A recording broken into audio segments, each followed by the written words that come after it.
प्रेम एक सुंदर अनुभूति जहां शब्दरे बुझेबा संभव नुहे।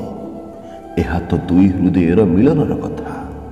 एथिरे आखि कथा कही थाए। जहां सच्चा प्रेम मिली जाए ना तार जीवन सुगंधित हो जाए आउ तार दुनिया ही बदली जाए। आउ जहां प्रेम रे धोखा मिले तार भी दुनिया बदली जाए।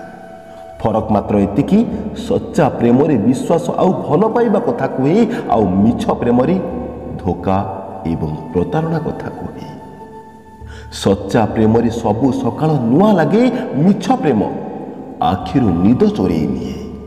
सच्चा प्रेम ओठरे हस भरी दिए आउ मिछ प्रेम आखि को लुहरे सजेई दिए।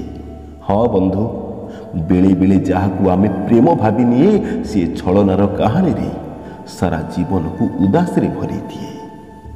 हृदय जहाकू आमे मरिकी चाही थाउ तेबे सी हृदय भांगी दिए। से जंत्रणा सबु जंत्रणा ठारू अधिक लगी थाए। मु तो पास प्रेम रे एमिति कही थिली, तो बिना मरी जीवी। तो ताकू सीरियस नहीं गलु।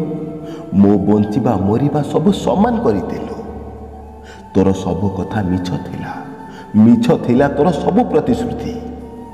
एमिति कि तू भी मिछ थिलु। मते छाड़ी आपणार कलु नुआ साथी, पासरी गलु तू सबू। आज मो प्रेम को करी दे बंधु। फेक लव बा मिछ प्रेमर 15टी संकेत कहिबी जहाकू आपण माने ध्यान दे सुनंतु। सेथुरु देखंतु एवं निश्चय कहंतु। कमेंट सेक्शन रे निश्चय लिखंतु आपणकर केउठी मैच हेउची। सब बेले सिया आपण को अंडर एस्टिमेट करिवो। आपण केते भी जरूरी कथा कहंतु, से केबे भी आपण कथा को ध्यान देव नाही, केवल निज कथा कहिबो। से फ्री थाई मध्य समय देव नाही। आपण जरूरी काम भितरु ता पाई समय बाहर करिवे, किंतु सी कोनोसी ना कोनोसी बहाना देखई आपण को समय देव नाही। छोट मोट झगड़ारी से अधिक उत्तेजित होई जिवो। आपण को ऊपर चिल्ले की कथा कहिबो। स्थान काल न देखी पाटी को जहा आसीबो से ताहा कहि जिवो। निज को सब बेले ठीक कहिबो। तार जेते भी भूल थाउ निज दोष को से केबे मानिबनी। ओलटा आपण को दोष देबो। टिके टिके कथारे चिड़ी जिवो। से मजाक रे सब किछि कहउथिबो, किंतु आपण जदि किछि मजाक रे भूल कहिदेबे से सेही कथा को धरि के रागी जाइथिबो। आपण को लक्ष्य बा स्वप्न को सी एतेटा गुरुत्व देवनी। आपण को कैरियर विषय रे कि आपण को एम्बिशन विषय रे आलोचना कले सी ताकू केबे गुरुत्व देव नाही। आपण को ठारू अधिक मूल्य तार सांग साथी किबा परिवार को देई आपण को मूल्यहीन भाबिबो।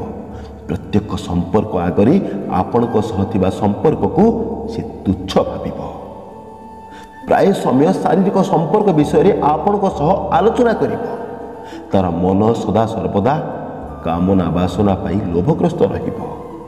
आपण को नहीं भविष्य विषय रे किछि भी पदक्षेप रहिबो नाही। जेबे जेबे आपण ता सामने रे विवाह कथा किबा ता सह भविष्य विषय रे किछि योजना कथा उठेबे, सेही कथाटी को फांकी देबो किबा कथा को बुलेइबा को चेष्टा करिबो। आपण को कोनोसी गोटी कमजोरी को नहीं आपण को बारंबार सेही कथा माध्यम रे कष्ट देबो।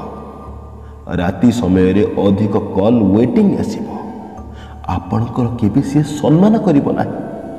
प्राय समय से आपण को ठारू दामी उपहार चाहिबो। व्हाट्सएप रे ऑनलाइन रही मध्य आपण को मेसेज को सीन करिबो नाही।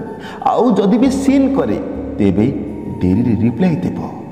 एवं फाइनाली सी केवल ता दरकार समय रे खोजिबो। जेबे आपणकर किछि दरकार पड़िबो सी केवल बाहाना करिबो।